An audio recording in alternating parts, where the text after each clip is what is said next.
Hey everyone, welcome to the PC. Now last Saturday was a Pokemon Go community day, but because I'm rebellious, rather than talk about Pokemon Go, we're going to do the exact opposite. Rather than talk about a game where people go out into nature and play with technology, we're going to talk about a game where people log into technology and play with things originally made from nature. Pokemon cards. Literally, the only similarity between the two is that they both have Pokemon and Go in the title. Now, if you've never played the Pokemon trading card game before, I highly recommend it. It's a lot of fun. However, if you're not one of the people who has enough Pokemon cards to paper your wall stuffed in a box somewhere in your house, I recommend the much more affordable Pokemon trading card game online. It's not too hard to catch on to once you've got the hang of it. And once you start playing against other people and winning a lot of cards, you can build some really cool decks. And while the entire game is about strategy, you've got some people who like to twist the word strategy until you've got cheap, and then some people who like to twist the word cheap until you've just got flat out irritating.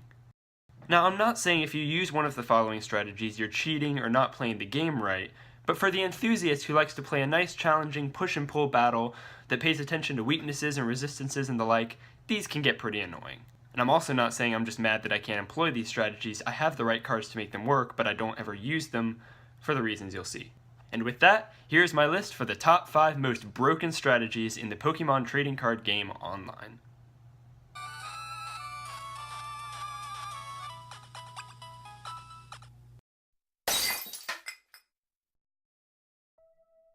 Number 5, the EVG Extra. Now this strategy is only number 5 because it's perfectly legitimate, but also kinda OP. I've seen these decks used countless times, with the ability Energy Evolution turning a harmless Eevee into an Espeon or Sylveon GX on just the second turn of battle. You don't even need a Wally or an Evisodor to make it work, it's just immediately into a Sylveon or Espeon GX. That just seems wrong. The opponent has no time to build up any sort of offense or defense. I mean, I'm a fan of surprise attacks, but a second turn Fairy Wind? Dang. Number 4, the pure Ultra Beast strat.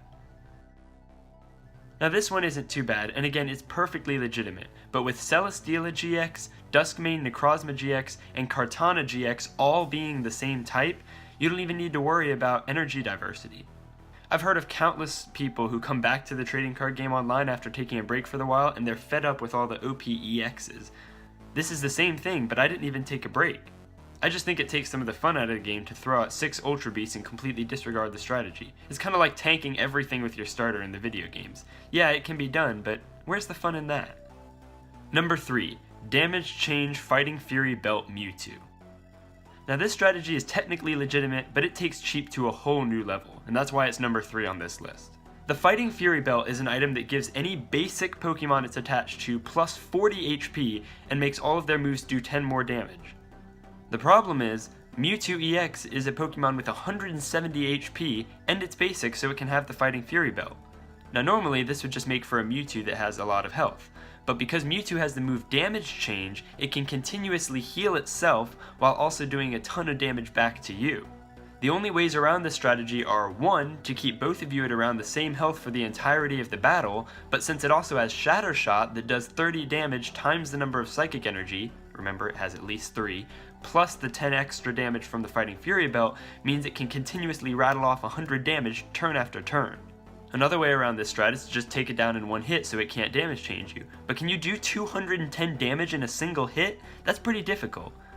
But I hear you saying, William, why don't you just use a super effective move on it? Because you know what's super effective on Psychic in the card game? Psychic! So if you throw out a Pokemon super effective against it, it's also super effective against you, and that Shatter Shot now does a 200 damage every turn. And for those reasons, it earns spot number 3 on this list. Number 2. The 2 Pokemon 58 energy strat. Okay, this strategy is just absurd. I've seen it done with 1 Pokemon sometimes, but it's most effective with 2.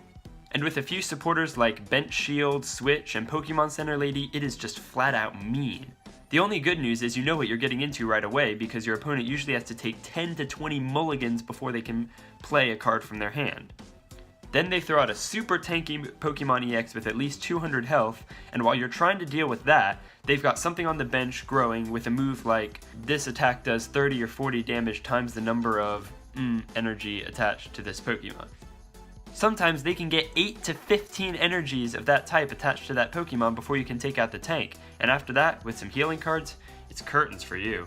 And if you think you've got the strategy beat with a Lysander, they can easily retreat or use a switch to put that Pokemon back on the bench and keep it protected. And if the main Pokemon they're using to attack is an Alpha Growth Swampert, they can attach 2 energies every turn to it instead of 1, making this thing absolutely destructive. And for those reasons, this is spot number 2. Number 1, the lag strat. This strat is absolutely evil. Lag stands for Lucario Ascension Garchomp. Picture this, first turn in the game, you both turn over your active Pokemon, and they've got a harmless Gibble. Since you can't take it out in the first turn, you start attaching energies and getting ready. On their turn, it uses Ascension and immediately evolves into a Gabite. While you're trying to regroup your strategies because now it has more health and more moves, it uses Ascension again and evolves into a Garchomp.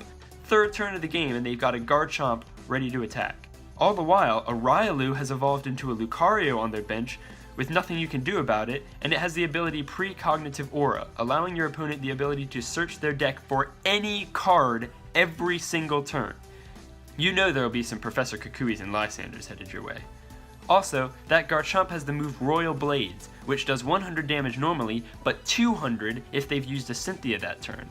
With Pal Pads and Versus Seekers, even though they can only have 4 Cynthias in their deck, they'll be getting them back and recycling them over and over. And with Precognitive Aura, if they don't have any, they can just get one right away. A consistent 200 damage Royal Blades Garchomp with no drawbacks? That is just absurd. I've seen this deck only a few times and it can get extremely frustrating to try to defeat. And usually they'll have 2 Riolus or 2 Gibbles growing at the same time just in case you get rid of one of them, and if they get 2 Lucarios on the bench, they're searching their deck for any 2 cards every single turn in the game. It doesn't matter if they run out of cards in their hand because of Cynthia, because they can just get another Cynthia using Precognitive Aura, or if they're out of them in their deck, grab a Versus Seeker to get one out of the discard pile. Evil. So what do you guys think? Do you agree with my list? Let me know what sort of annoying and broken strategies you've seen in the comment section down below. Anyway, thank you guys for watching, we've restored your entertainment to full health, and we hope to see you again.